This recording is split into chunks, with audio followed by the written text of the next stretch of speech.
Hello, everybody. My name is Phil Chan, and I'm the co-founder of Final Bow for Yellowface. Welcome to What's the Tea?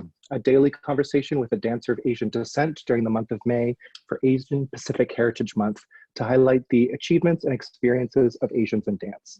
I am very excited to chat with my good friend, Jim Nowakowski from Ballet Met today, who's also raising money for the Ballet Met Coronavirus Relief Fund. Jim, welcome to the Yes. show.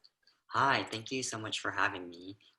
And thank you so much for doing everything that you're doing for Final Bow for Yellowface and bringing awareness. You have such a really great energy about you, and you make me want to have a conversation with you, and it's super welcoming. So I appreciate like all that you do. So Good. Well, thank you for taking the time to chat with us. It's we don't usually get this perspective when we get other interview outlets getting to talk to you, not always through an Asian lens. So I'm very excited to yes. sit down with you and chat about this thing specifically. So first of all, I know I was trolling you a little bit on Instagram, and I saw that you were teaching privates and trying to stay Yes. active. So first of all, why don't you tell folks who are tuning in, like, how you doing? What's up? What's going on with you? How's your quarantine? What are you missing right now? What's going Right. on with Jim? Yeah, I mean, I think in the beginning, I mean, there's still a lot of uncertainty, and I just kind of reflected back to how I would also feel as a young student dancer, teenage boy.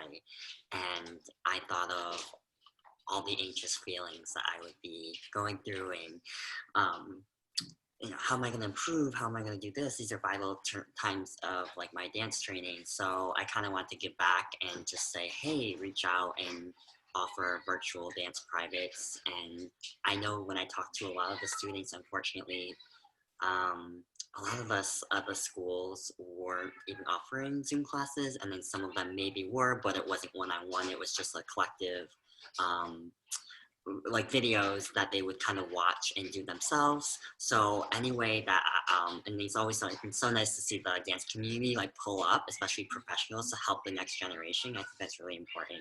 So and at the same time, I'm like keeps me busy, insane as well. So yeah, Busy is good during these times, and it's so nice to really hear that you're is. also staying busy and giving back and making a positive difference. So Yeah. thank you for that.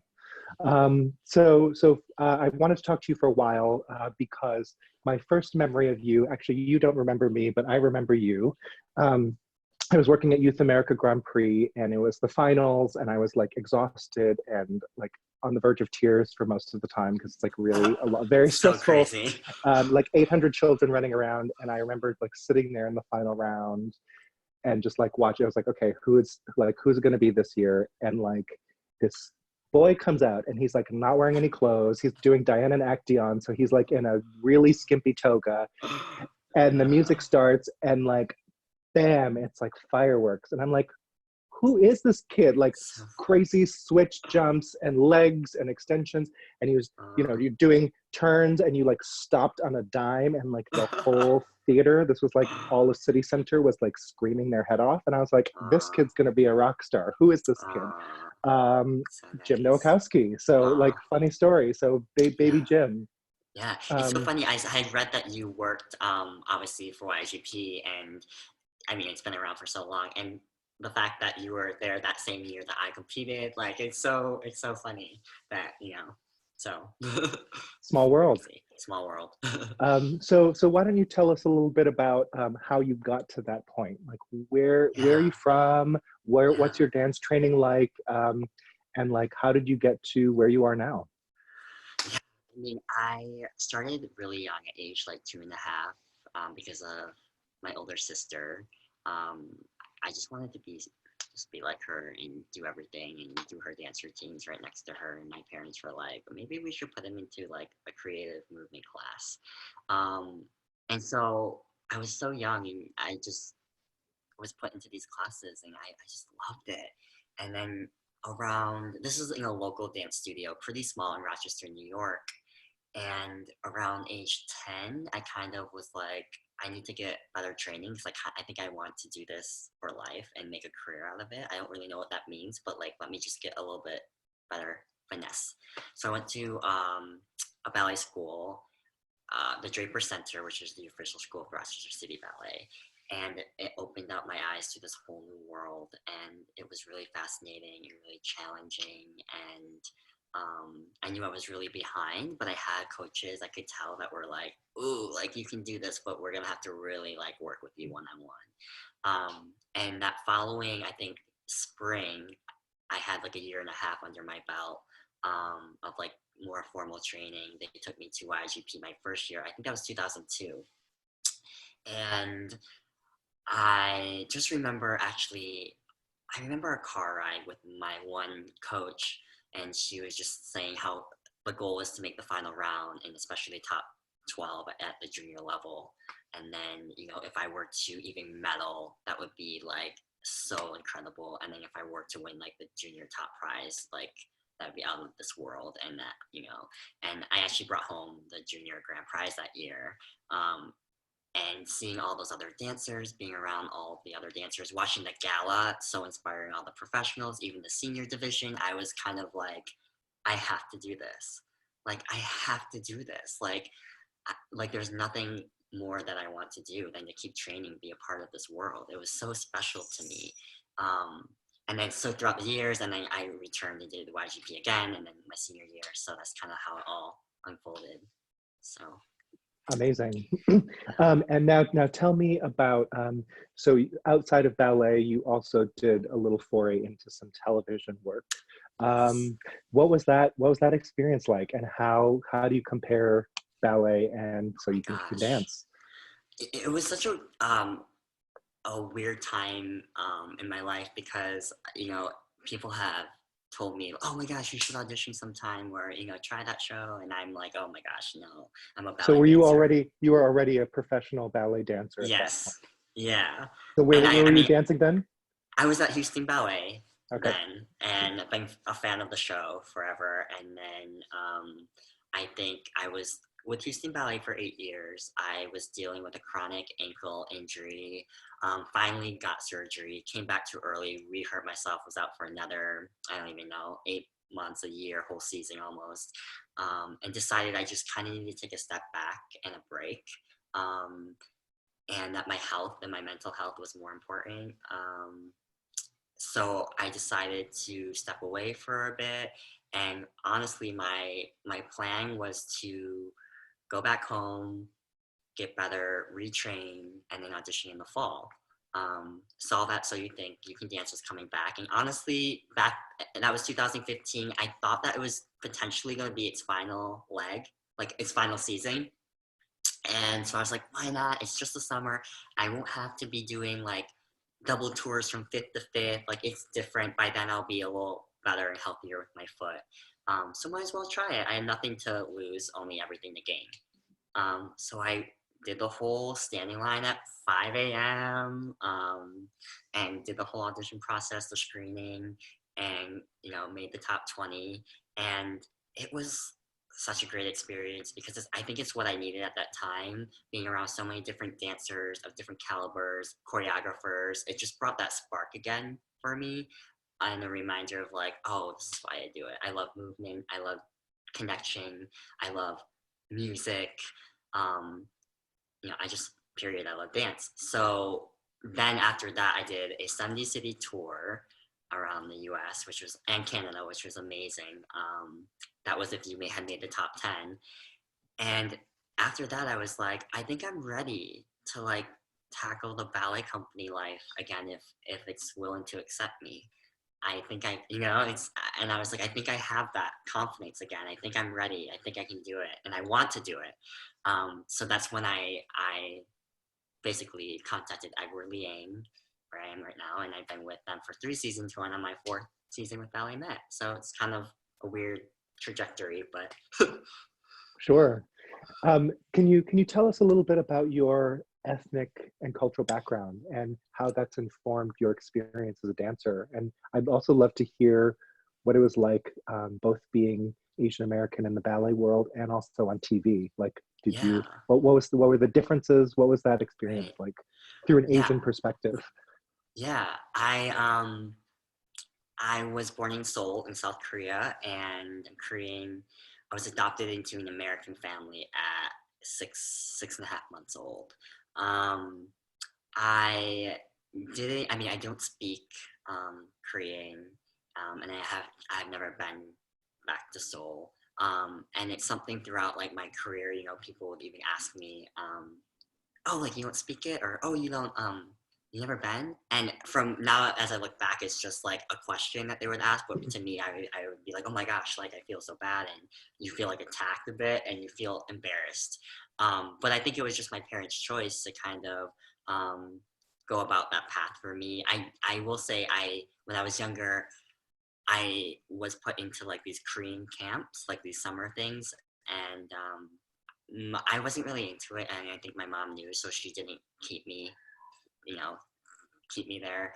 And I think now that I look at more of the culture, it's now because I want to know more about it. I have more of a willingness. It's obviously different in that sense. But it's funny also competing and just like showing up, and my last name being Nowakowski, which is a Polish last name. It's kind of like confusing to people. And then me explaining, oh, well, I'm Korean descent, and my parents are American, but I was adopted. So it's kind of like kind of a funny like give or take, because they're like, wait, what? Oh, are you? I know, or international ballet competitions are like, oh, you're representing U.S. Oh, okay, so so yeah, it's just been like that. So, one of the things that I talk to for people who are still exploring their own ethnic identity, who might not be as connected, I like to say, as long as you are willing to do the work, like learn the language, go visit the place, find a deeper connection with that culture, then you get to claim ownership of it. You're going through the world as an Asian American just by how Yes. you look. And so you have that ability to kind of reclaim that later. So really, really nice to hear that you're Yeah. sort of exploring that more as an adult too.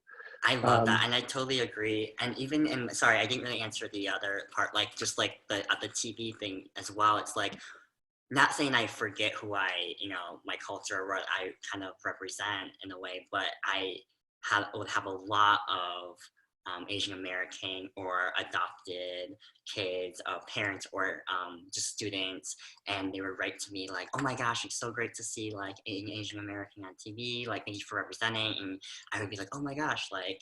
I like it, like not like I think it's my responsibility to get on TV and like that's why I came on the show, but it was just kind of a really nice gesture from people from the outside that I would get, in terms of them just like writing to me, and just for them to see a fresh face like that. Because again, like if I think about like the television shows when I'm 10, 11 years old, there wasn't much of that ethnicity out there, right. so.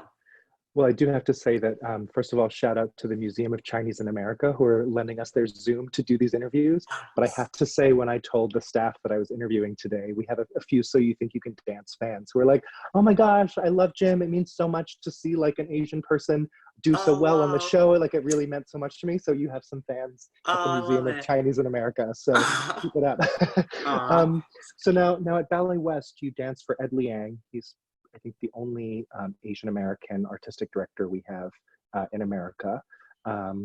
So what has it been like dancing for an Asian American, or having a boss that is Asian American as well? Yeah, I mean, I love my connection and my relationship with him. I always feel such an open door policy with him, in terms of also just like the culture that he brings, in terms of just obviously like no tolerance for X, Y, and Z.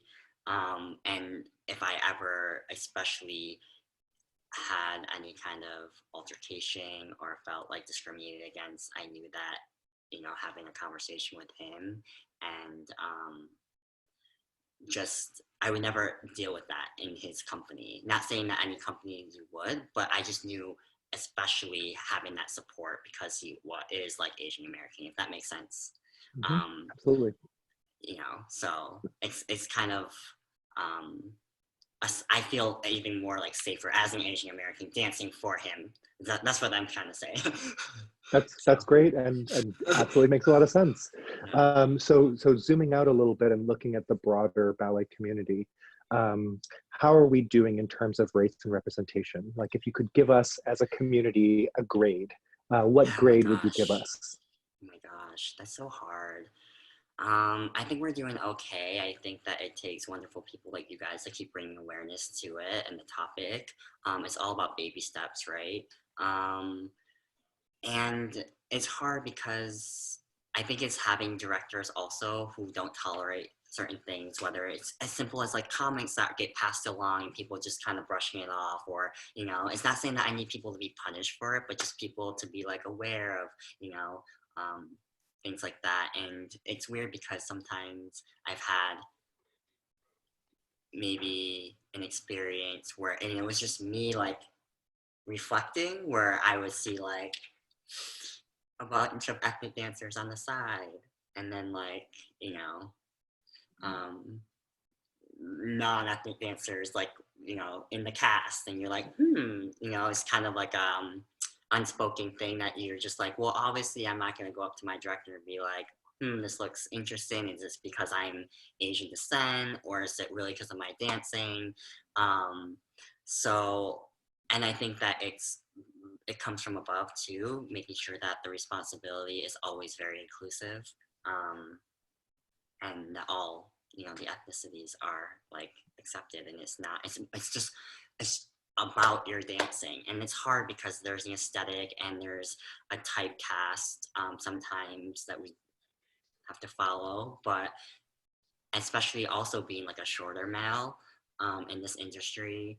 Um, you just wish that it was all about the dancing. And correct me if I'm wrong. Like I don't think that a review would say they were dancing beautifully and they like they touched me with their movement and dance and quality, but they were Asian, or they were kind of short, or I mean maybe, but just making it all just about the dancing. Yeah, I think I was reading about some work from other dancers in the past, and I know Gen Horiuchi at New York City Ballet. Actually, they did mention his ethnicity several times in the past, and I know that he's a shorter Okay. dancer as well. So I think historically, maybe critics don't do that anymore, but certainly they have in the They past. have, So yeah, really glad that you aren't on the receiving end of that yeah, yes. anymore. Um, just kind of taking that thought a step further, do you have any personal experience with Yellowface that you'd be comfortable sharing? Maybe it's, I guess the most common one is the Nutcracker, but any Yeah. stories around representing your race that made you uncomfortable or not feel fully included in the ballet world? Not fully included. I've always felt personally, in terms of where I was accepted. Um, I have had like maybe an altercation where it was just maybe in the studio with someone maybe saying something um, might have been offensive, but at that time I, talked to them and they were super apologetic. And I think it takes um, people to kind of, if they hear something like that, kind of approach it. I could have just brushed it off, but then if that person or whatever kept saying something, or and there's kids around, because a lot of times, right, we're in the studio with big full-length ballets, and so that was the only little altercation I had where I felt a little not well about a situation in the comments, and then I just approached them, and it was fine, and they felt super, you know, um, they're very apologetic of it. So Yeah, well, that's great to hear, and I think it's really hard for people. I think especially if you aren't used to receiving kind of those microaggressions or comments to brush it off, and it's just easier to say, well, I won't say anything. It's probably not a big deal. yeah, But I think the more that happens, it can kind of grate on you. So really yeah, glad that you spoke up and said something, and I yeah, think as more and more Asian Americans feel comfortable kind of speaking up and not just keeping their head down, I yeah. think we're going to start to see some real progress. It was very interesting. We actually talked to Ed um, a Oh, couple days ago, and one of the things we talked about was in the Asian experience, we might be in the room but not fully at the table yet, whereas people who are darker than us aren't even in the room. So You know, while other dancers are complaining about not even getting into the company, not even getting a chance, we're complaining about not Yes. getting promoted. So maybe our issues aren't as important, or any issues about racism against Asians is not as big of a deal because at least we're white adjacent. And Mm, so it was very interesting talking to Ed about that as a director. So right. um, I think that we are also conditioned maybe not to speak up, because we Yeah. do have some privilege, Yes. and so I think that what we can do is to speak up in that when we are faced with that, but I also know. speak up for other people. So it's not just about advocating for Asians, but also advocating for other groups who aren't well Other represented. groups. And I think that's a big part of our work with Final Bow for Yellow Faces.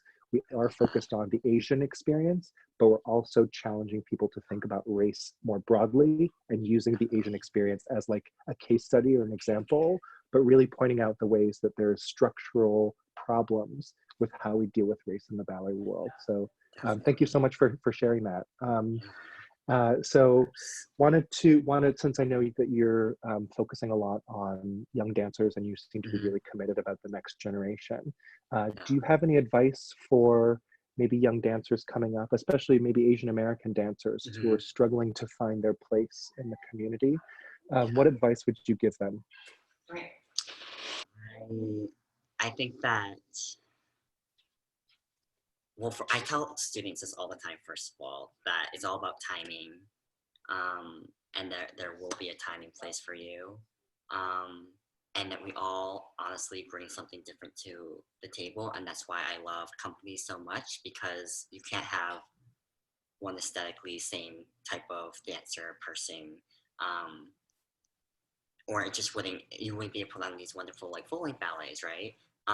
So still be original and don't apologize for who you are and how you look, and just keep working smart versus, I always say, also working smart versus working hard.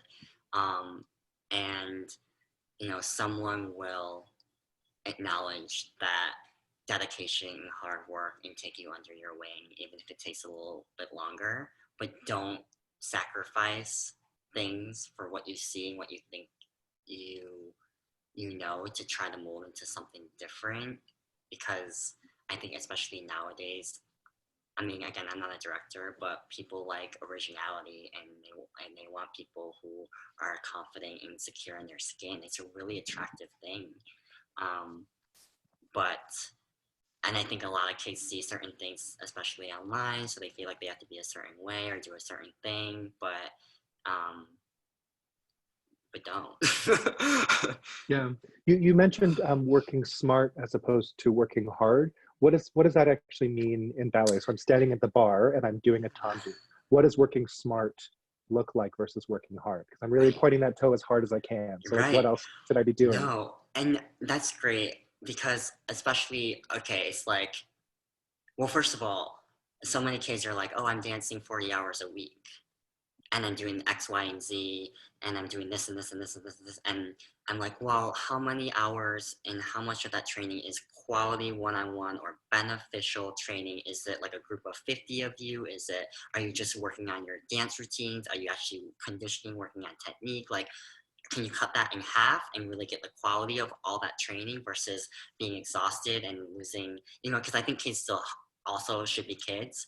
um, and then, to your point, like, yeah, are you with someone specifically learning correctly how to do this tandu a few times, or are you doing it over and over, sweating but feeling like you're working hard, but at the end of the day you're not working the right muscles, you're not doing it smartly, and that's just to create more issues, and then you'll Yeah, never get to, so it's really shifting your mind as a kid, I think, to really realize, like, working through things, and but in saying, like, I did this many hours today or this many hours a week versus, oh, I only did 2 hours today, but they were really crucial, beneficial, quality 2 hours. yeah. I think especially too, dance training has evolved so much, even since when our Definitely. teachers were dancers. I mean, the advent of science and cross training and nutrition, and even like weight training, things like that have all changed a lot, in the last even 10, 20 years. So Yet the true. ballet bar is still so Still, static. It still, it yes. still feels like the way it was done hundreds of years ago in some ways. So to be able to work smart within this traditional framework, I think is super important for young dancers to think about. So like maybe you want to work on your extensions and the way your teacher is teaching it isn't doing that work. What other things do I need to do to get my body to where it needs to be?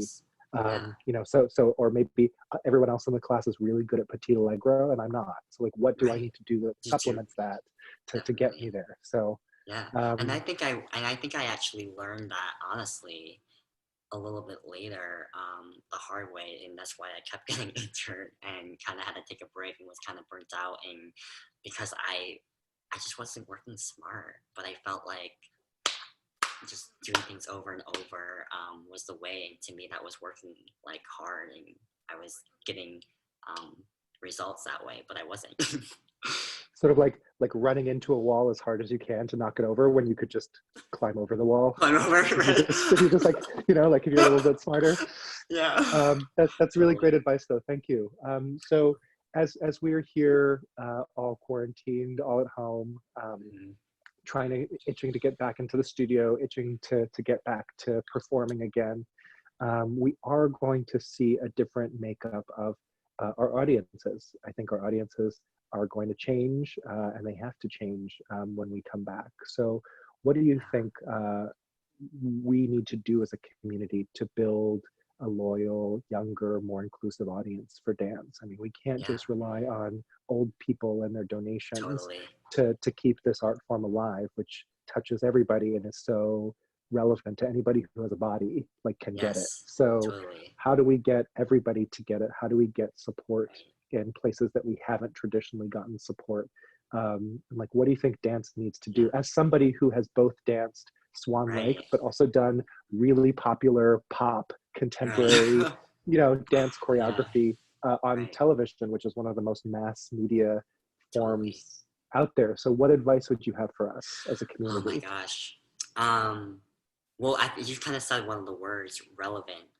Staying relevant, making sure people know that these companies are out there, and we're working hard to put on these beautiful productions for them. But I think that the marketing teams, making sure they really also step it up and to give them, if this makes sense, like outsiders and inside look to our world and staying connected that way. I think that when you're a part of a process, a part of a new work, and you're behind the scenes of a studio and a dancer, a day in the life of a dancer, the rehearsal process, and you open up that little window for them, and then they see it develop, and then when it finally premieres, they feel like they were this big supporter that whole time, and then so when it finally premieres, they feel the success of the dancers in the company as well, and giving them that inside scoop. And that's also, like I said, like marketing team making sure that we are doing the job of putting out a piece of what we do, of like the how do I say this, the behind the scenes, to make them feel like they're included. Because when everything's just closed behind doors, because we want to keep it like, and then we come out and we show this premiere and it's like, oh, it was so effortless. We just, it's like, ballet is so beautiful, which it is. But, they love a journey, like people love a journey as well. And they like meeting a dancer one-on-one and feeling like they build a relationship. So I think keeping all of our marketing tools that we can use to give people an inside look is, I think, really important, if that makes sense. I don't know if I answered. Absolutely. No, I absolutely. I think with social media, with everybody having an iPhone, it's really easy to bring people into a studio. I mean, you can literally live stream, bring Instagram Live on your phone into a rehearsal at any point. So it's not like these things cost a lot of money like they did maybe even 5 years ago. I think I do agree with you about bringing in people into the process. I brought a group of young professionals to see a work in progress by Darrell Grand Moultrie at Dance Theater of Harlem. and it was like an open rehearsal, so we got to like watch how it was made, and he would say things like, oh, you do that except do it 4 counts behind, that lift's not working, can you do it here, you're late on the music, you're early on the music.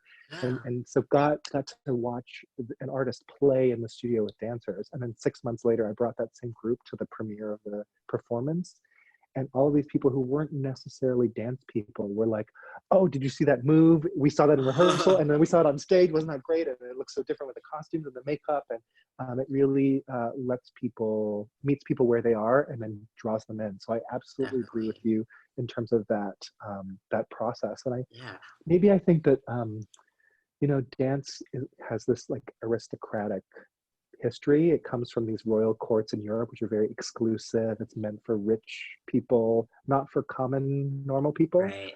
And so I think one of the things ballet needs to evolve is to say like, okay, well, if we want it to be democratic and for everybody, we really need to let everybody in. Right. And it means that we can't be like these ethereal magic creatures all the time. We can play that on stage. Don't get me wrong. I'll give you Giselle any day of the week. Yes. That's like it's like a play. It's a story. Yeah. Whereas like we're real people. We eat in the same restaurants you do. We're in the same community. We're your neighbors, friends, family members, and like this is also a job and a career, but also a thing that you can get involved with as my friend and neighbor and colleague. To be involved. So I think ballet needs to change that and not be so exclusive and hands off. Especially here in America. Yeah, and I mean, also I sometimes think that ballet can be very intimidating, if that makes sense. So if someone is coming to a program, especially like what you were saying, not a story ballet or like a mixed program, right? And it's the first time at the ballet, they've never heard of the titles of these ballets. And they're like, what am I watching? Of course, they think that it's maybe beautiful, but like you said, having some kind of inside scoop. And then so when they come, they know what they're looking forward to, and they're familiar with the steps and the people. And remember that choreographer, it's such a different experience. So I love that. Yeah, I totally agree. Like it can be a little bit from a non-dancer's perspective, a little daunting to come to ballet, a little just, intimidating. Yeah, you don't know what to wear. You don't know if you're behaving properly. It's like a whole different world. And we had to say, guys, it's like going to a movie. Like it's the same thing. It's totally fine. It's not that serious. If you have a body, you're gonna get it. That's it. Period. If you don't have a body, no promises made. But so speaking of bodies, what can we do right now to support bodies like you and your colleagues at Ballet Met? Because one of the things we're doing as part of this series is to raise funds for the arts community and folks who are hurting right now. So today you are chatting with us on behalf of the Coronavirus Fund at Ballet Met. Tell us a little bit more about how we can support you. Yes, so thank you for that. If you just go to balletmet.org, you will see our donation for during this pandemic, and you just click that, and again, every little dollar helps our organization at the Ballet Met community in Columbus and help us get the ball rolling next year's programs. Great. Jim, one last thing. I want to play a little like flash round game with you. So I'm going to need like 1 or 2 word answers from you. No, okay. Okay, ready? Mm-hmm. Dream role. Prodigal Son. You get to have dinner with one choreographer, dead or alive. Who's it going to be? George Balanchine. Who's your ballet crush? Ballet crush. David Hallberg. My ballet crush is David Hallberg's left foot, but I would also take his right foot. What is your quarantine guilty pleasure? Watching the Netflix series Hollywood right now. Okay. And what's the first thing you're going to do when you get back into the studio? Oh my gosh. Hopefully see everyone and hug everyone. And what do you want to accomplish before you retire? Oh my gosh. Ooh. So many things. There's so many different roles that I want to accomplish. and to me, hopefully I'm dancing for another 10 plus years. So accomplishing more rep, contemporary rep, and working with more up and coming choreographers as well as really popular choreographers now. Who's somebody you admire that's making work today? Whose Oh ballet my do you want to gosh. be in?